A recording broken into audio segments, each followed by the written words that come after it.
Justice مظاہر علی نقوی کی supreme judicial council کے خلاف آئینی درخواستوں پر سپریم کورٹ میں سماعت جاری ہے، جس میں آج عدالت نے سپریم جوڈیشل کونسل کی کارروائی روکنے کے لیے جسٹس مظاہر علی نقوی کی حکم امتناع کی درخواست مسترد کر دی ہے اور شکایت کنندگان کو بھی فریق بنانے کی ہدایت کر دی ہے۔ سپریم کورٹ کے جسٹس امین الدین خان کی سربراہی میں 3 رکنی بینچ سماعت کر رہا ہے۔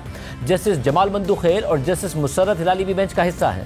گزشتہ روز سماعت کے آغاز میں جسٹس مظاہر علی نقوی کے وکیل مخدوم علی خان نے بینچ پر اعتراض واپس لے لیا تھا اور میرٹ پر دلائل کا آغاز کر دیا تھا۔ آج بھی مخدوم علی خان نے دلائل جاری رکھتے ہوئے کہا آرٹیکل 209 ججز کے تحفظ کے لیے ہے۔ عدالت آرٹیکل 209 اور سپریم جوڈیشل کونسل کے انکوائری رولز 2005 دیکھے۔ رولز کے تحت جج کے خلاف شکایت گزار کا کردار بہت محدود ہے۔ ججز کے خلاف کارروائی کے لیے صدارتی ریفرنس آتا ہے یا کونسل خود کارروائی شروع کرتی ہے۔ جسٹس جمال مندوخیل نے سوال کیا کہ کیا بار کونسل جج کے خلاف شکایت کر سکتی ہیں؟ جیسے قاضی فائز عیسیٰ کیس میں بار کونسل سے درخواستیں دی تھی۔ جسٹس یحییٰ آفریدی نے کہا تھا کہ ججز کے خلاف شکایات بار کونسلز کر سکتی ہیں۔ مخدوم علی خان نے کہا کہ جسٹس مظاہر علی نقوی کا کیس آگے بڑھانے کے فیصلے والے دن کونسل نے 21 درخواستیں خارج بھی کیں۔ جوڈیشل کونسل نے جو 21 درخواستیں خارج کیں ان میں 19 میں سے کسی شکایت گزار کو نہیں سنا گیا۔ جسٹس امین الدین خان نے ریمارک دیے کہ معاملہ اب سپریم کورٹ کے سامنے ہے۔ عدالت سمجھتی ہے کہ شکایت گزاروں کو نوٹس ہونے چاہیے ورنہ کارروائی آگے نہیں بڑھ سکتی ہے۔ جسٹس جمال مندوخیل نے ریمارک دیے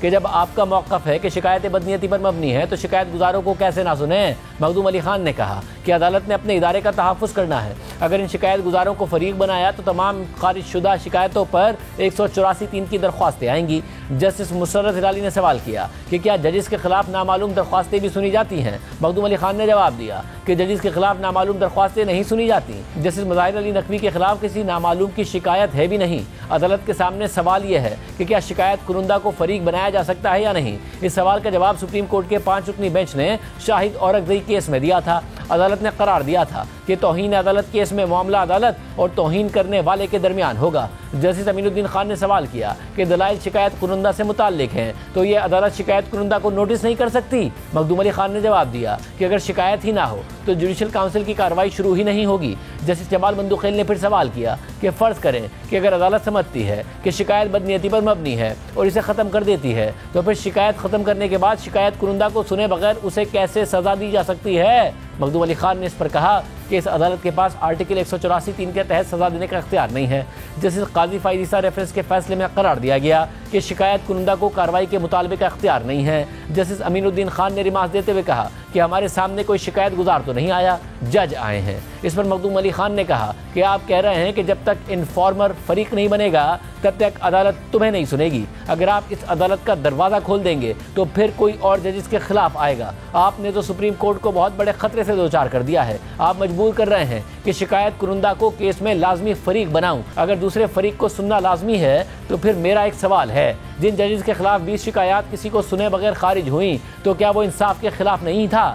جسٹس جمال مندوخیل نے ریمارک دیے کہ عدالت کا کہنا صرف یہ ہے کہ شکایت گزار کو سنے بغیر فیصلہ کیسے کر سکتے ہیں۔ مخدوم علی خان نے اس پر کہا کہ سپریم جوڈیشل کونسل کی کارروائی قانون کی نظر میں بدنیتی پر مبنی ہے۔ جسٹس امین الدین خان نے اس پر سوال کیا کہ کیا آپ بدنیتی کا نقطہ اٹھانا چاہتے ہیں؟ مخدوم علی خان نے جواب دیا کہ بدنیتی نہ ہو تو عدالت درخواست مسترد کر کے ہمیں عدالت سے باہر پھینک دے گی۔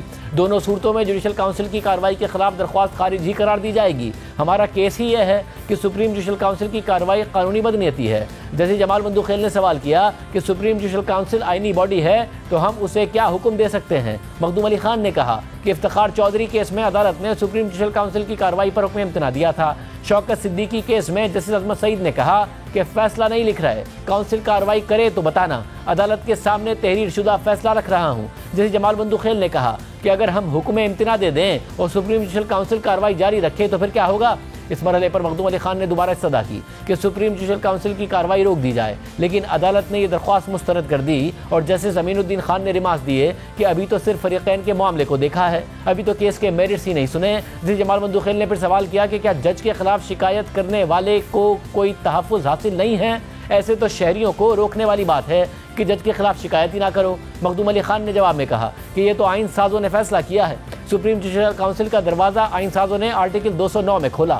जस्टिस मुसर्रत हिलाली ने इस पर रिमार्क दिए कि अदालत इस वक्त आर्टिकल 209 के तहत दरख्वास्त नहीं सुन रही है। मखदूम अली खान ने इस पर कहा कि जब मुझसे एक जज की जानिब से सवाल पूछा जाए तो मैं उसका जवाब देना पसंद करता हूँ। जैसे जमाल मंदुखेल ने सवाल किया कि अगर कोई जज को स्कैंडलाइज करे तो क्या जज इस शख्स के खिलाफ जा सकता है। मखदूम अली खान ने जवाब देते हुए कहा कि जजेस और उनके अहले खाना के ज़र्फ का कायल हूँ कि जो कुछ सोशल मीडिया पर कहा जाता है वो उसे बर्दाश्त करते हैं। जैसे जमाल मंदुखेल ने रिमार्क दिए कि हम भी वकील रहे हैं और वकालत में ज़्यादा पैसा है।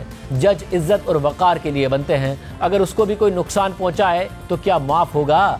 मखदूम अली खान ने कहा कि शिकायत कुरुंदा को फरीक बनाया गया तो शिकायत खारिज होने पर वो 184(3) की दरख्वास्त में आ जाएगा। इस अमल से अदालत एक नया रास्ता खोल देगी। इस वजह से जमाल मंदुखेल ने सवाल किया कि क्या सुप्रीम जुडिशल काउंसिल की कार्रवाई में मुदाखलत कर सकते हैं। काउंसिल की कार्रवाई में मुदाखलत से कार्रवाई गैर मौसर नहीं हो जाएगी। मखदूम अली खान ने जवाब में कहा कि सुप्रीम जुडिशल काउंसिल पर फ़र्ज़ है कि वो 2005 के रूल्स पर अमल करे। जस्टिस मुसर्रत हिलाली ने रिमार्क दिए कि रूल्स के मुताबिक अगर काउंसिल चाहे तो मज़ीद तहकीकात के लिए शिकायत कुरुंदा को बुला सकती है। मखदूम अली खान ने जवाब में कहा कि बिल्कुल काउंसिल शिकायत कुरुंदा को बुला सकती है, मगर शिकायत कुरुंदा खुद से फरीक नहीं बन सकता। जैसे जमाल मंदुखेल ने एक और सवाल किया कि अगर अदालत शिकायत बदनीयती की बुनियाद पर खारिज करके खिलाफ कार्रवाई का फैसला करे तो क्या शिकायत कुरुंदा का हक नहीं कि वो उसे अदालत में चैलेंज कर सके। मखदूम अली खान ने जवाब दिया कि बिल्कुल नहीं, वो इस कार्रवाई को चैलेंज नहीं कर सकता है। जैसे जमाल मंदुखेल ने इस पर रिमार्क दिए कि इसका मतलब है कि आप लोगों के लिए जज के खिलाफ शिकायत करने को मुश्किल बना रहे हैं। मखदूम अली खान ने जवाब में कहा कि मैं मुश्किल नहीं बना रहा हूँ, आइन की मंशा यही है। जैसे जमाल मंदुखेल ने रिमार्क दिए कि या तो काउंसिल में शिकायत इतनी ठोस और जामे हो कि जज बच ना सके, या फिर काउंसिल को बेबुनियाद शिकायत पर सख्त कार्रवाई करनी चाहिए, दरमियानी रास्ता नहीं होना चाहिए। इसके बाद आज की समाअत मुकम्मल करते हुए सुप्रीम कोर्ट ने जस्टिस मज़ाहिर अली नकवी के खिलाफ शिकायत गुजारों को फरीक बनाने का हुक्म दे दिया और जस्टिस मज़ाहिर अली नकवी को तरमीमी दरख्वास्त जमा कराने का हुक्म देते हुए केस की समाअत गैर मुय्यना मुद्दत के लिए मुलतवी कर दी। इसके अलावा आपसे कुछ देर पहले जस्टिस मज़ाहिर अली नकवी के खिलाफ सुप्रीम जुडिशल काउंसिल में जारी कार्रवाई से मुताल्लिक जस्टिस एजाजुल एहसन का भी एक इख्तिलाफी नोट सामने आ गया है, जिसमें उन्होंने जस्टिस मज़ाहिर अली नकवी को सुप्रीम जुडिशल काउंसिल की जानिब से जारी किए गए दूसरे शो कॉज नोटिस से इख्तिलाफ किया है।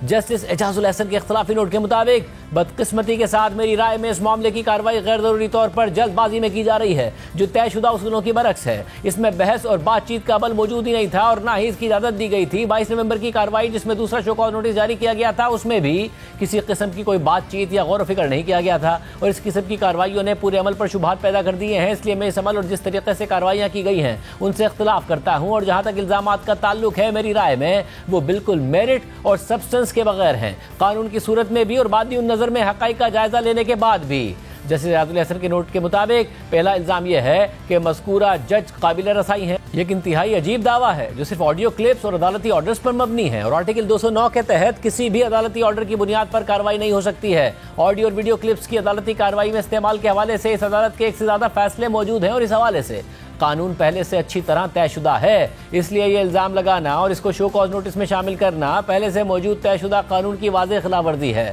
मौजूदा शो कॉज नोटिस को पहले तो आना ही नहीं चाहिए था, अब उसे फौरी तौर पर वापस ले लेना चाहिए। Justice Ejazul Ehsan supreme court की सीनियरिटी लिस्ट में चीफ जस्टिस काजी फायजी सा और जस्टिस सरदार तारिक मसूद के बाद तीसरे नंबर पर होने की वजह से सुप्रीम जुडिशल काउंसिल के रुकन हैं और वो जस्टिस मज़ाहिर अली नकवी के साथ उस बेंच की सरबराही कर रहे थे जिसने साबिक CCPO लाहौर गुलाम महमूद डोगर का केस सुना था। और इसी केस की समाअत के दौरान इस दो रुकनी बेंच ने 16 फरवरी 2023 को पंजाब में इंतखाबात ना होने का नोटिस लेकर उसी वक्त chief election commissioner Sikandar Sultan Raja को तलब कर लिया था और मामला खुद नोटिस लेने के लिए उस वक्त के चीफ जस्टिस उमर अता बदियाल को भी भिजवा दिया था, जिन्होंने खुद नोटिस ले भी लिया था। हालांकि मामला लाहौर हाई कोर्ट में ज़ेर समाअत था और उसके बाद अदलिया तकसीम हो गई। उसी दिन जस्टिस मज़ाहिर अकबर नकवी के खिलाफ तनाज़ा उस वक्त खड़ा हुआ था जब उनसे मुताल्लिक 3 ऑडियो लीक्स सोशल मीडिया पर गर्दिश करने लगी। उन 3 में से 2 ऑडियो लीक्स परवेज़ इलाही की अपने वकीलों के साथ थी।